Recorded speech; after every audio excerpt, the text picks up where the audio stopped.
Rumpelstiltskin. By the side of a wood in a country a long way off ran a fine stream of water, and upon the stream there stood a mill. The miller's house was close by, and the miller, you must know, had a very beautiful daughter. She was, moreover, very shrewd and clever, and the miller was so proud of her that he one day told the king of the land, who used to come and hunt in the wood, that his daughter could spin gold out of straw. Now this king was very fond of money, and when he heard the miller's boast, his greediness was raided, and he sent for the girl to be brought before him. Then he led her to a chamber in his palace where there was a great heap of straw, and gave her a spinning wheel and said, "All this must be spun into gold before morning, as you love your life." It was in vain that the poor maiden said that it was only a silly boast of her father, for that she could do no such thing as spin straw into gold. The chamber door was locked, and she was left alone. She sat down in one corner of the room and began to bewail her hard fate, when on a sudden the door opened, and a droll-looking little man hobbled in and said, "Good morning to you, my good lass. What are you weeping for?" "Alas, I must spin this straw into gold, and I know not how." "What will you give me," said the hobgoblin, "to do it for you?" "My necklace," replied the maiden. He took her at her word, and sat himself down to the wheel, and whistled and sang.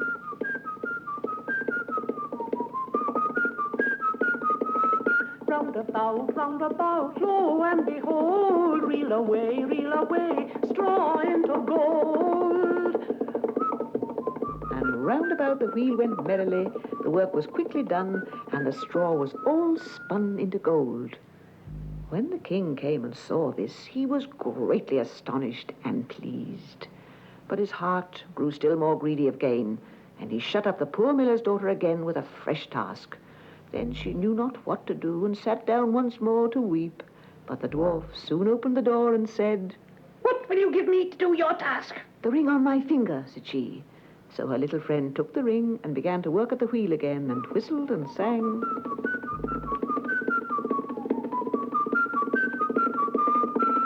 Round about, lo and behold, reel away, straw into gold. Till long before morning, all was done again. The king was greatly delighted to see all this glittering treasure, but still he had not enough, so he took the miller's daughter to a yet larger heap and said, "All this must be spun tonight, and if it is, you shall be my queen." As soon as she was alone, the dwarf came in and said, "What will you give me to spin gold for you this third time?" "I have nothing left." "Then say you will give me the first little child that you may have when you are queen." "That may never be," thought the miller's daughter. And as she knew no other way to get her task done, she said she would do what he asked. Round went the wheel again to the old song, and the mannikin once more spun the heap into gold. The king came in the morning, and finding all he wanted, was forced to keep his word. So he married the miller's daughter, and she really became queen.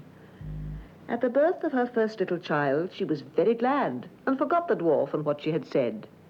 But one day he came into her room when she was sitting playing with her baby, and put her in mind of it. Then she grieved sorely at her misfortune, and said she would give him all the wealth of the kingdom if he would let her off. But in vain, till at last her tears softened him, and he said, "I'll give you 3 days' grace, and if during that time you tell me my name, you shall keep your child." Now the queen lay awake all night thinking of all the odd names that she had ever heard, and she sent messages all over the land to find out new ones. The next day the little man came, and she began with Timothy, Ichabod, Benjamin, Jeremiah, and all the names she could remember. But to all and each of them the dwarf said, "Madam, that is not my name." The second day she began with all the comical names she could hear of, Bandy-legs, Hunchback, Crookshanks, and so on. But the little gentleman still said to every one of them, "Madam, that is not my name." The third day, one of the messengers came back and said, I travelled 2 days without hearing any other names, but yesterday, as I was climbing a high hill among the trees of the forest where the fox and the hare bid each other good night, I saw a little hut, and before the hut burnt a fire, and round about the fire a funny little dwarf was dancing upon one leg and singing, "Oh, merrily the feast I'll make, today I'll brew, tomorrow bake. Oh, merrily I'll dance and sing, for next day will a stranger bring. Oh, little does my lady dream, Rumpelstiltskin is my name. Oh, little does my lady dream, Rumpelstiltskin is my name." When the queen heard this, she jumped for joy, and as soon as her little friend came, she sat down upon her throne and called all her court to enjoy the fun. And the nurse stood by her side with the baby in her arms, as if it was quite ready to be given up. Then the little man began to chuckle at the thoughts of having the poor child to take home with him to his hut in the woods, and he cried out, "Now, lady, what is my name?" "Is it John? No, madam. Is it Tom? No, madam. Is it Jemmy? No, it is not. Can your name be Rumpelstiltskin?" Yes, some witch told you that. Some witch told you that. And the little man screamed and dashed his right foot in a rage so deep into the floor that he was forced to lay hold of it with both hands to pull it out. Then he made the best of his way off, while the nurse laughed and the baby crowed, and all the court jeered at him for having had so much trouble for nothing, and said, "We wish you a very good morning for a merry feast, Mr. Rumpelstiltskin."